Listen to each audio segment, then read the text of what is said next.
सर्दियों की आमद है और हम इस गैस गीज़र को चालू करने वाले हैं। उससे पहले हम इसके ऊपर लगे हुए ये टेस्ला के टेम्परेचर कंट्रोलर या थर्मोस्टेट की मुकम्मल तौर पर ओवरहालिंग करेंगे। इस थर्मोस्टेट के अंदर बहुत सारे मसाइल हैं जिसकी वजह से हम इसके कंप्लीट ओवरहाल करेंगे, इसकी सफाई करेंगे। एक तो इसके अंदर जगह जगह से लीकेज है जिसको हम फिक्स करने की कोशिश करते रहे हैं लेकिन वो फिक्स नहीं कर सके।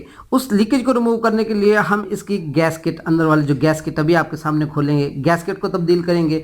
इसके साथ फिर ये पुश बटन की जो पिन है इसके साथ साथ काफ़ी लीकेज होती है गैस की, उसको फिक्स करने के लिए हम वहाँ जो स्प्रिंग के नीचे एक ओरिंग होता है उसको चेंज करेंगे। और जो इसके अंदर तीसरा बड़ा और मेजर इशू है वो ये है कि ये पानी को अब मतलूबा हद तक गर्म करने के बाद जब मेन बर्नर को ये थर्मोस्टेट ऑफ कराता है तो ऑफ कराने के बावजूद भी मेन बर्नर थोड़ा थोड़ा चलता रहता है, यानी इसका अंदर वाला जो मेन बर्नर का वेल्व है या डिस्क वाला सेटअप है वो लीक पास करता रहता है। उसको हम फिक्स करने के लिए डिस्क की स्प्रिंग टेंशन बढ़ाएंगे और रबर सील है उसको हम साफ़ करेंगे और साथ जहां वो रबर सील बैठती है उस सीट को साफ़ करेंगे।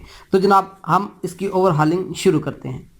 रिपेयरिंग के दौरान ही आपको मुकम्मल तौर पर इसका पाथ समझाएंगे, इसका वर्किंग प्रिंसिपल समझाएंगे कि गैस जो इन होती है उसके दो पाथ होते हैं, एक पायलट और एक मेन गैस का पाथ होता है। इन दोनों पाथ्स को हम समझेंगे कि कैसे मेक ब्रेक होते हैं, कहाँ कहाँ से गैस इन और आउट होती है, और फिर ये टेम्परेचर की सेटिंग कैसे इफ़ेक्टिव होती है, किस पार्ट पर जाकर इसका इफ़ेक्ट होता है, और लीकेज के मुमकिन पॉइंट्स कौन कौन से हो सकते हैं, क्या क्या इसके अंदर फॉल्ट आ सकते हैं, उसको हम मुकम्मल तौर पर इस वीडियो में बयान करेंगे। स्टार्ट करते हैं। ये जनाब इसकी जो टेम्परेचर सेटिंग की नाब है इसको खोलें और ये इसके पायलट और ऑन और ऑफ वाला जो नाब है इसको भी खोलते हैं, ये बताते हैं।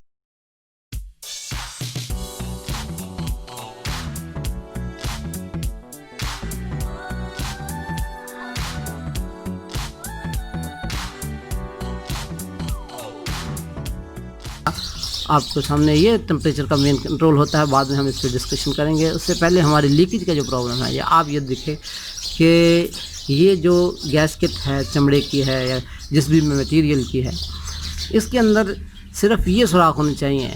ये तो माउंटिंग बोल्ट्स के 4 सुराख होने चाहिए, एक ये नाब का सुराख होना चाहिए, जो पायलट वेल है उसकी एडजस्टमेंट नाब का एक पाथ होना चाहिए, और ये 2 सुराख होने चाहिए जो पायलट गैस को थ्रू करते हैं। इसके अलावा इस पर कोई सुराख नहीं होना चाहिए। लेकिन आप देख रहे हैं कि ये देखें जगह जगह से ये फट गया है, ये क्रैक हो गया है, ब्रिटल हो गया है एजिंग के साथ साथ। इसको हम रिप्लेस करेंगे तो तब जाकर हमारा ये लीकेज का प्रॉब्लम ख़त्म होगा। ये एक रेक्सीन की शीट है जिससे हम गैसकेट बनाने वाले हैं। ये हमने गैसकेट को ऐसे रख कर ना इस पर इसके ऊपर निशान लगा लिए हैं पेंसिल से, ये देखें ऐसे रख कर, और इसके ऊपर पेंसिल के साथ इसके ऊपर निशान लगा लिए हैं। अब इन निशानात के ऊपर से हम इसको काट लेंगे।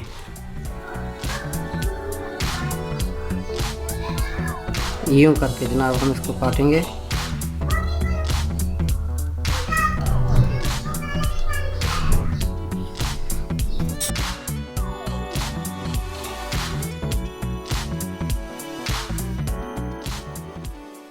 ऑन हो जाएगा, ये देखिए। ये पहले आप इसका समझ लीजिए कि ये कैसे काम करता है। ये है जनाब, और ये स्प्रिंग इसलिए होता है जब ये लीक करता है तो इसका मतलब है स्प्रिंग की बाद का ये होता है कि बर्नर बंद होने के बावजूद थोड़ा बहुत जलता रहता है, लीक करता रहता है। उस सूरत में आमतौर पर 2 फॉल्ट होते हैं। एक तो ये इस स्प्रिंग की टेंशन कम हो जाती है जो इसको सही तरीके से पुश नहीं करता, और इस वजह से थोड़ी बहुत गैस इस पोर्शन में से लीक होती रहती है। दूसरा ये चीज़, ये जो सीट है ये इसकी सफाई करते हैं, इसकी सफाई का इशू होता है। और तीसरा ये जो हमारी रबर है ब्लैक सी, ये ब्रिटल हो जाती है बाद औक़ात टेम्परेचर के साथ साथ या एजिंग के साथ साथ। इसको रिप्लेस कर दें अगर आपको ऐसा कोई फॉल्ट मिले। फ़िलहाल इसमें हमें कोई ऐसी चीज़ नज़र नहीं आ रही, लिहाजा हम इसकी सफाई सिर्फ करेंगे और साथ साथ इसकी भी सफाई करेंगे और स्प्रिंग की थोड़ी एहतियातन टेंशन बढ़ा देंगे। टेंशन बढ़ाने कैसे, इसको खींच के थोड़ा लंबा कर देंगे, बस यूँ यूँ, तो इसकी टेंशन बढ़ जाएगी। तो अब हम इसकी सफाई करेंगे इस पोर्शन की। हमने जी ये कंप्लीट थर्मोस्टेट को डिसमेंटल कर लिया है। अब हम पहले इसके पार्ट्स पे बात करेंगे और फिर तरतीब के साथ उनके वर्क पे बात करेंगे। तो सबसे पहले ये हमारे जनाब ये सप्लाई का कनेक्शन है। मेन सप्लाई जो गैस की आती है वो इधर आती है, वो आकर इस सिलेंडर में चली जाती है, इस सिलेंडर में। तो इस सिलेंडर के अंदर एक वाल होता है जो दो तरह से कंट्रोल हो सकता है। एक तरफ से मैनुअली, जो हम जब गीज़र स्टार्ट करते हैं तो मैनुअली स्टार्ट करते हैं। ये उसका प्लंजर है, जब इससे स्टार्ट करते हैं तो ये ऐसे हम स्टार्ट करते हैं, आपको याद हो, ये इस तरह पुश करके रखते हैं।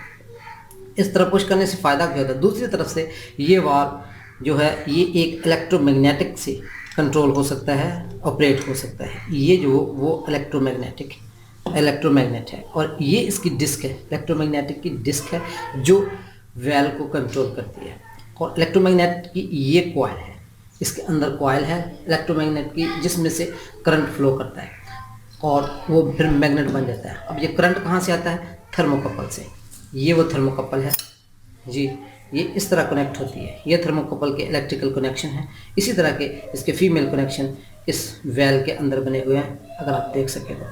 ये इसके अंदर यूँ लग जाती है और थर्मोकपल को गर्म किया जाता है पायलट फ्लेम से, और वो पायलट ये थर्मोकपल के इस एंड, ये इस एंड के यहाँ से गर्म किया जाता है। तो जब ये इलेक्ट्रोमैग्नेट में से करंट गुजरता है तो ये मैग्नेट बनता है। और हमने ऊपर से, आपको याद होगा, ऊपर से हम पुश करके रखा हुआ है इस पोर्शन की मदद से, इससे, और वो पुश होता है। जब हम इसको पुश करते हैं तो बुनियादी तौर पर ये डिस्क पुश हो रही होती है स्प्रिंग के अगेंस्ट, ऐसे ऐसे। जब एक ख़ास टाइम तक के लिए 30 या 35 सेकंड के लिए हम इसको पुश करके रखते हैं और उस वक्त तक ये थर्मोकपल गर्म होकर बहुत ज़्यादा करंट गुजारना शुरू कर देता है, तो ये मैग्नेट स्ट्रॉन्ग हो जाता है और ये फिर इसी कंडीशन में रहता है। बेशक हम इसको छोड़ भी दें, ये वापस नहीं जाता है, ऐसे इसी कंडीशन में रहता है और हमारा गीज़र चलता रहता है। अब हम इससे आगे चलते हैं जनाब।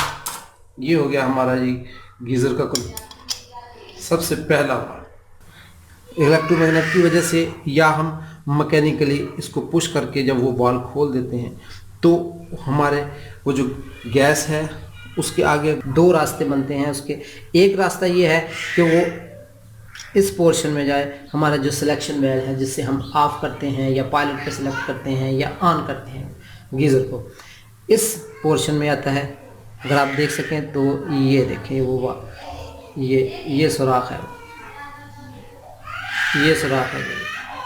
अच्छा, दूसरा इसी सिलेंडर से इस सुराख से आती है गैस। ये हमारा मेन है जो बर्नर को ऑन कराता है। जब बर्नर ऑन होता है तो इस सुराख से गैस आती है, और जब जो दूसरा पायलट के लिए जो सप्लाई होती है वो इस सुराख से आती है, ये सुराख से। अच्छा, अब हम सबसे पहले पायलट का समझ लेते हैं कि क्योंकि हम जब स्टार्ट करना है तो पायलट से स्टार्ट करते हैं। जब पायलट पे स्टार्ट करते हैं तो ये इसकी पोजीशन होती है जनाब, यूँ, ये पायलट पे ऐसे हम स्टार्ट करते हैं।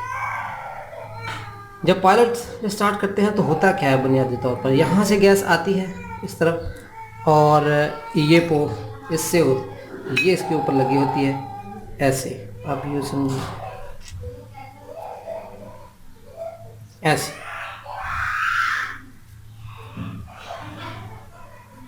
यहाँ से होती हुई इस पॉइंट से होती हुई गैस इस ग्रूव में आ जाती है। इस ग्रूव से ये गैस इस पॉइंट से वापस इसी अंदर वाले पोर्शन में चली जाती है। ये आप देखिएगा, ये इसी पोर्शन में वापस चली जाती है। ये इस पोर्शन में जब जाती है तो आगे ये जो हमारा कंट्रोल वाल्व का ये जो प्लग है, इसकी शेप देखें, ये कोनिक है और यहाँ से ये ग्रूव है। उस वक्त जब ये पायलट पे सेलेक्ट होता है तो ये ग्रूव जो होता है इसका जो ग्रूव होता है वो इस सुराख के सामने होता है। ग्रूव से होती हुई, ये आप गौर कीजिए, ग्रूव से होती हुई ये क्या आता है, इससे गैस गुजरती हुई इस पोर्शन पे, इस जगह, इस सुराख में चली जाती है। इसके अंदर सुराख है, अगर आप देख सके तो ये सुराख है, ये इस ये यहाँ, अब शायद आपको अंदाज़ा हो जाए इसका, ये इस सुराख में आती है। इस सुराख से ये वापस बाहर जब आती है तो ये है हमारे पायलट का सप्लाई चैम्बर। क्या? Pilot gas supply chamber. इसके अंदर ये फिल्टर है। फिल्टर क्यों करते हैं? क्योंकि पायलट की जो लाइन है वो बहुत बारीक होती है, उसका जेट भी बहुत बारीक होता है। अगर गैस को हम फिल्टर नहीं करेंगे तो थोड़ा सी भी जो मिट्टी के ज़रात हैं वो जाकर छोटे छोटे जो सुराख हैं पायलट के, उनको ब्लॉक कर देता है और वो फिर बंद हो जाते हैं। इस चीज़ को अवॉइड करने के लिए यहाँ फिल्टर लगाया जाता है। इस फिल्टर को अगर हम साइड पे करके देखें, ये फिल्टर निकाल लिया तो क्या आता है जनाब, आपको एक सुराख नज़र आ रहा है, ये सुराख इस लाइन में खुलता है और ये है हमारे पायलट का कंट्रोल वाल्व। कैसे कंट्रोल? ये जो लाइन, इस लाइन के अंदर ये जो पायलट का कंट्रोल वाल्व लगा हुआ है, जब हम इसको घुमाते हैं, यानी ऐसे ओपन या क्लोज करते हैं, ऐसे ओपन या क्लोज करते हैं, तो इससे क्या होता है कि इस वेल की ओपनिंग कम या ज़्यादा होती है। इस ओपनिंग की वजह से ये जो आउट में ये जो पायलट की लाइन है, पायलट लाइन, ये जनाब पायलट की लाइन यहाँ लगती है। पायलट की लाइन, ये पायलट की लाइन में जो गैस आती है वो कम या ज़्यादा होती है, जिससे हमारे पायलट का फ्लेम छोटा या बड़ा होता है, यानी कम या ज़्यादा हम इस स्क्रू से, इस वाल्व की मदद से हम कर सकते हैं। तो हमारा पायलट ऑन हो जाता है, यहाँ से पायलट फ्लेम बनता है। पायलट फ्लेम बनता है तो क्या आता है जनाब, इसको गर्म करना शुरू कर देता है। जैसे ही इसको गर्म करता है जनाब, तो थर्मोकपल गर्म होकर करंट गुजारना शुरू कर देती है और वो करंट जनाब इसमें इलेक्ट्रोमैग्नेट में आ जाता है। जब इलेक्ट्रोमैग्नेट में आता है तो हमने इसको पुश कर रखा हुआ है, तो क्या होता है जनाब, इलेक्ट्रोमैग्नेट इसको वाल्व की डिस्क को अपनी तरफ खींच लेता है और ये अब लैच हो जाता है। इस स्पिंडल को बेशक हम पुश कर छोड़ भी दें तब भी हमारा गीज़र पायलट पे ऑन रहता है, यानी हमारा पायलट जलता रहता है। उस वक्त हम सेलेक्टर वाल्व से क्या कर रहे होते हैं, जब ऑन हो जाता है तो हम अपनी सिलेक्शन को ऐसे जनाब पायलट से, ये पायलट है, पायलट से सिलेक्शन को हम ऑन की तरफ कर देते हैं। ऐसे देखें जी, इससे क्या फ़र्क पड़ता है। जैसे ही ये ऑन पे जाता है तो क्या, ये देखें जी, ये जो इसकी हमारे वाल्व प्लग की ये पोर्ट है, ये हमारे गैस जो मेन गैस है यहाँ से जो सिलेंडर से आ रही है, ये आपको पहले यहाँ से इसके साथ सामने आ जाता है। जैसे ये सामने आता है तो इस पोर्शन से होती हुई गैस, इस सुराख से यूँ गैस निकलती है इस तरफ, यानी नीचे की तरफ गैस निकलती है। नीचे की तरफ जाएंगे, देखें तो गैस कहाँ जा रही है जनाब, इस ये मेन बर्नर के सप्लाई चैम्बर में आ जाती है। बर्नर के सप्लाई चैम्बर में आकर क्या होता है जनाब, ये ऊपर से तो बंद है, ऐसे ये हमारी डिस्क लगी हुई है, इसके ऊपर से ये ऐसे लगी होती है, हाँ जी, ये बंद है। बंद किसकी मदद से होता है, ये डिस्क इस स्प्रिंग को पुश करके रखती है ऐसे, जिससे ये हमारा वाल है, ये देखें वाल की डिस्क है, बर्नर सप्लाई वाल की डिस्क है, ये इसको स्प्रिंग को पुश करके रखता है, ऐसे पुश करके रखता है। जैसे पुश करके रखता है तो वाल जो गैस है इस चैम्बर के अंदर, वो इस पोर्शन के अंदर दाखिल नहीं हो सकती। लेकिन जैसे ही हमारे टेम्परेचर, वाटर का टेम्परेचर लो होता है तो ये वेल्व जो है उसकी डिस्क उठ जाती है ऐसे, कैसे, ये यूँ करके, ये ऐसे close open, close open, close open, ऐसे देखिए ऐसे। जैसे ही ये ओपन होता है थोड़ा सा, तो यहाँ से जो गैस होती है वो नीचे वाले इस सुराख से, ये जो नीचे वाला सुराख है, अगर आप देख सकें, ये सुराख, इसमें तो स्पिंडल आता है ना, ये वाल का पिस्टन, ये वाल की पिन आ जाती है, लेकिन ये नीचे वाले से इसमें से हमारी गैस मेन बर्नर की लाइन में चली जाती है। ये मेन बर्नर की लाइन है, ये देखें, यहाँ से अंदर गई और सीधी इसके नीचे से होती मेन बर्नर के अंदर चली जाती है। अच्छा, इसी लाइन के अंदर जी जो इससे पीछे एक फुलक्रम यानी लियो टाइप पतली सी होती है जो पुश करके रखती है एलिमेंट को। कौन सा एलिमेंट? ये जो थर्मोस्टेट का ये जो पानी के अंदर ये पोर्शन होता है, पानी के अंदर जब ये गर्म होता है तो इसके अंदर से एक पिन बाहर आती है दूसरी तरफ एंड से, वो उस पतरी को पुश करके रखती है। जब वो पुश करती है तो उस पतरी की टेंशन को हम इस टेम्परेचर सेटिंग से कंट्रोल कर रहे होते हैं। ये देखेंगे ऐसे, ये टेम्परेचर सेटिंग से हम कंट्रोल कर रहे होते हैं। जितना ज़्यादा हम टेम्परेचर को बढ़ाएंगे क्लॉकवाइज, उतने ज़्यादा गर्म पानी होने पर हमारा कंट्रोलर मेन बर्नर की सप्लाई को ऑफ करेगा। ये हम दोबारा फिटिंग कर रहे हैं और ये हमने जो नई इसकी गैसकेट बनाई है वो लगाई है इसके ऊपर हम इसको अपनी अपनी जगह पर सारे कंपोनेंट्स को फिट कर रहे हैं। हमने कवर लगा दिया है गैस किट लगाकर, वो गैस किट लगाकर। अब हम ये इलेक्ट्रोमैग्नेट लगा रहे हैं, इलेक्ट्रोमैग्नेट। अब हम ये जो पुश बटन है इसकी पिन के साथ साथ जो लीकेज हो रही है गैस की उसको फिक्स करने की कोशिश करते हैं। इसके लिए हम ये खोलेंगे नाट दोनों, तो हम इसके अंदर एक सील होती है इस पिन के साथ, स्प्रिंग के नीचे, इस स्प्रिंग के नीचे एक सील होती है, वो मैं आपको दिखाता हूँ। उसको रिप्लेस करेंगे जिससे लीकेज जो गैस की है वो फिक्स हो जाएगी। ये देखिए जी, और इस पिन की हम बात कर रहे हैं। अगर आप गौर से देखें, ये गौर से देखें, इसके अंदर जो पिन, ये पिन के ऊपर एक सील है, आप देख रहे होंगे कि वो डैमेज हुई पड़ी है। एहतियात से इसको निकालिए, इसके ऊपर वाशर होती है।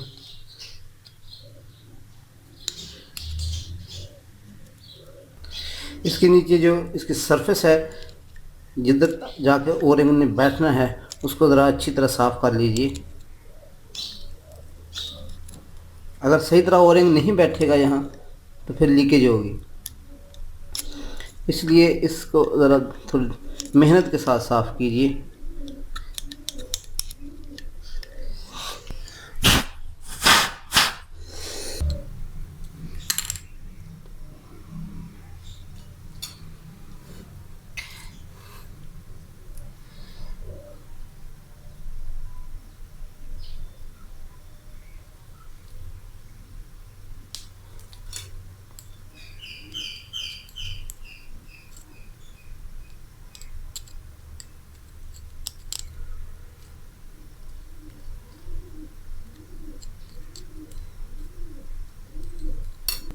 ये देखें जी, ओरिंग अपनी जगह पर सही तरीके से बैठ गया है।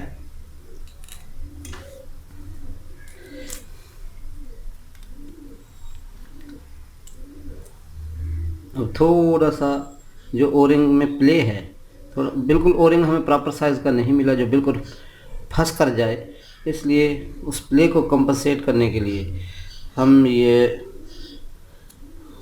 सिलिकॉन सीलेंट लगा रहे हैं पिन के ऊपर। जब इस पे हम ओरिंग प्रेस करेंगे तो सिलिकॉन सीलेंट उस ओरिंग के साथ साथ जाएगा और अपनी जगह बना लेगा नीचे जाकर ना। गीला गीला इसको हम फिट कर देंगे, क्योंकि खुश्क होने के बाद तो ये अपनी जगह नहीं बना पाएगा इसके ऊपर। और अभी ये हम नया ओरिंग इस पे लगाने जा रहे हैं, यूं करके जी,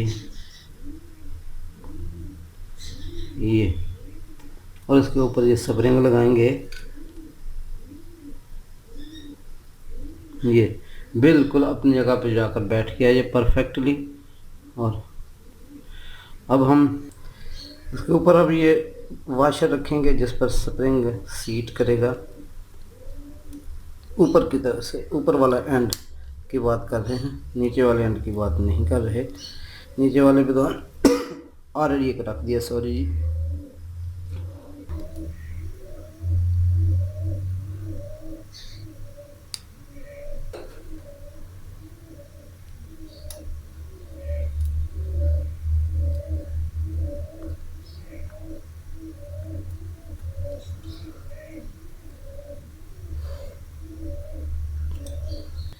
ये देखिए जी, इस तरह ये हमारी फिटिंग हुई है। इंशाल्लाह उम्मीद है कि इसमें अब लीकेज नहीं आएगी। अब हम इसको एक दफ़ा टेस्ट करेंगे थोड़ा खुश्क होने के बाद। उस वक्त तक हम इसको फिट कर लेते हैं ताकि ये अपनी जगह पे फिट भी हो जाए और खुश्क भी हो जाए, टाइम बच जाए हमारा। अब हम इस थर्मोस्टेट को ठीक करके इसकी गैसकेट वगैरह चेंज करके लीकेज वगैरह फिक्स करके इसको दोबारा फिट कर चुके हैं। और अब हम इसको इस गीज़र पर इंस्टॉल करेंगे और इसकी फंक्शन टेस्ट करते हैं।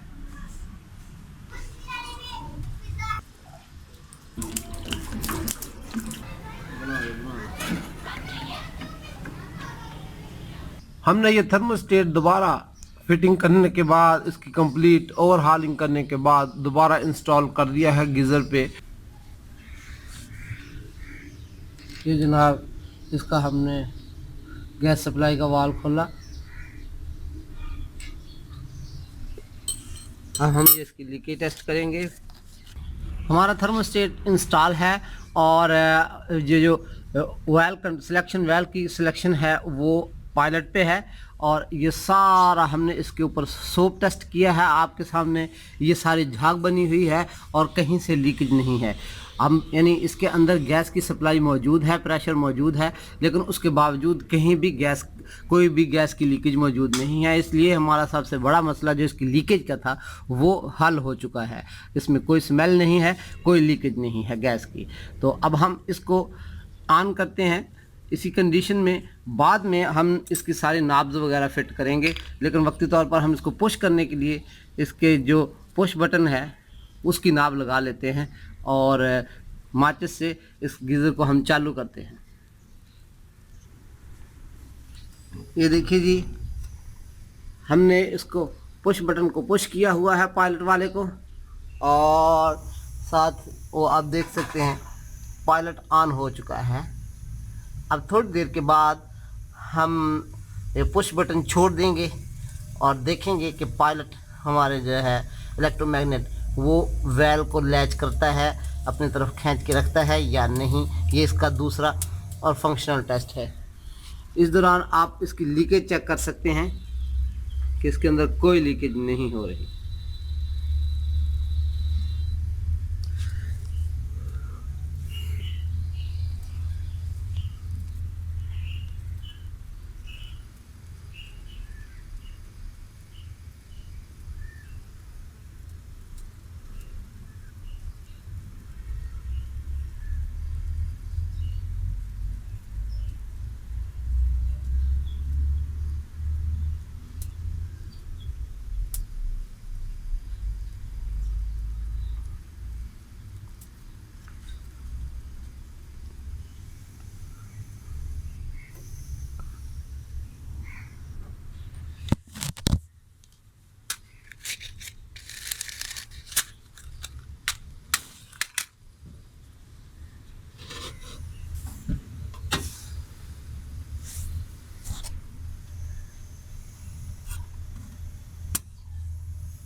हम पुश बटन को छोड़ रहे हैं और देखते हैं कि फ्लेम बाकी रहता है या नहीं, यानी कि पायलट अपना काम करता है या नहीं, पायलट में इलेक्ट्रोमैग्नेट जो है वो अपना काम करता है या नहीं। ये मौजूद है, ये जो हमने जी पुश बटन को छोड़ दिया है। और ये आप लीकेज भी चेक कर सकते हैं सारे थर्मोस्टेट पर। ये देखिए कहीं भी लीकेज नहीं हो रही। और ये देखिए ये आपका पायलट फ्लेम भी जल रहा है, इसका मतलब पायलट ने अपना काम शुरू कर दिया है। अब हम ये सारे नाब्स लगा देते हैं टेम्परेचर की। ये टेम्परेचर की नाब लग गई जी।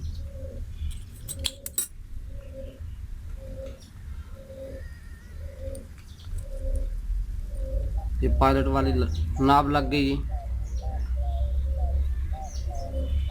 और अब इसको हम ऑन की तरफ सेलेक्ट कर देते हैं।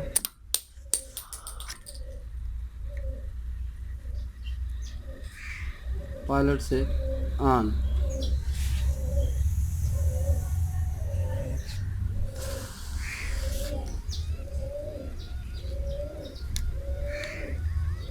ये ऑन पे चला गया है हमारा जी। और अब हम टेम्परेचर की selection, temperature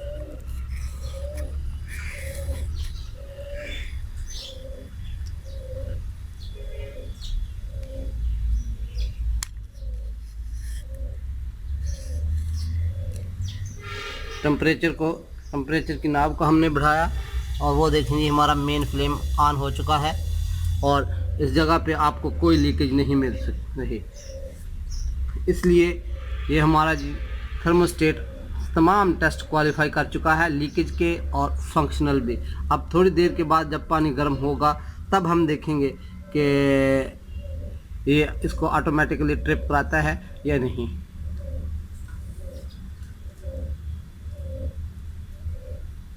Enjoy the winter season with this geyser.